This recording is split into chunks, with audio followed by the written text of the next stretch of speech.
বিসমিল্লাহির রহমানির রাহিম। বর্তমানে বিএনপির কিছু নেতারা থানা পর্যায়ে এমন কাহিনী করতেছে যা মানুষকে একটা চরকদাদির মধ্যে ফালাচ্ছে।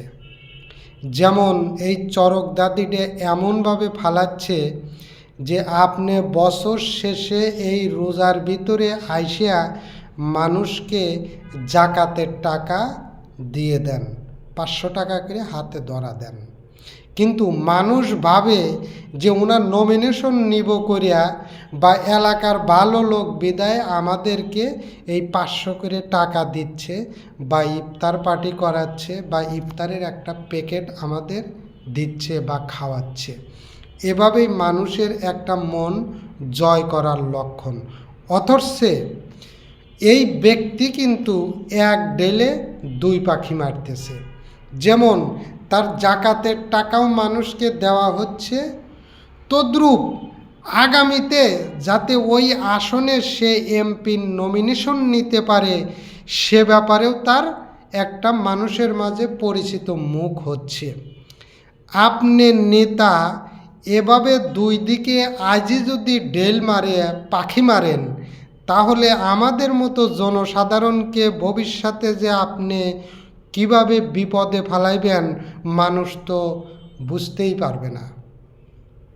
তাই মানুষকে এভাবে না ঠকায়া মানুষের মাঝে এমনি আপনি যান, তাদের সাথে কথা বলেন, তাদের সুখ দুঃখ হাসি কান্না শেয়ার করেন। আর আপনি যেভাবে কাজটা শুরু করছেন যে ইফতার দিয়ে ইফতার ফান্ডে একটা টাকা থাকে মানুষের, বছর শেষে একটা উদ্দেশ্য থাকে, বাবা মাও ভাই বোন আত্মীয় স্বজন তাদের উদ্দেশ্য একটা মানুষ খাওয়ান অর্থাৎ ইফতার খাওয়ান। আর একটা উদ্দেশ্য থাকে যে আমি মানুষকে লোভ দেখাইয়া ভবিষ্যতে যাতে এই আসন থেকে আমি একটা নমিনেশন পাইতে পারি। আর একদিকে মানুষকে 500,000 টাকা করে দিচ্ছে, মানুষও ভাবতেছে এ তো আমাদের সেবা যত্ন করে।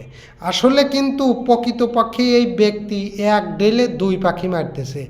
একদিকে তার জাকাতের টাকা দেওয়া হচ্ছে, জাকাত ফিতরার টাকা দেওয়া হচ্ছে, অন্য সাইডে সে আগামীতে একটা আশা করে আছে সে একটা নমিনেশন নেবে।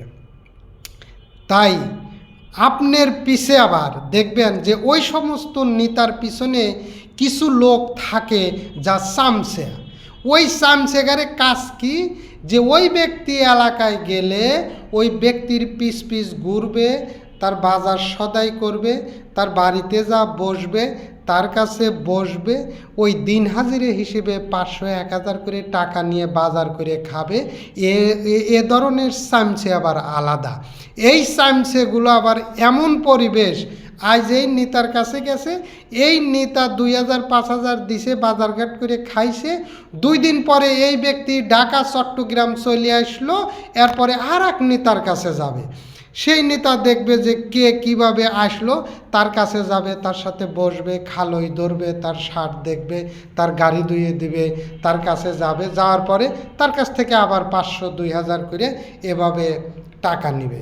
তাই আমরা বাংলাদেশের ভিতরে একটা কথা বলতে চাই যে বাংলাদেশে এত ধরনের মেশিন বাইর হয়েছে, কিন্তু এই চামচে ধরার মেশিন বাইর হয় নাই আইজও।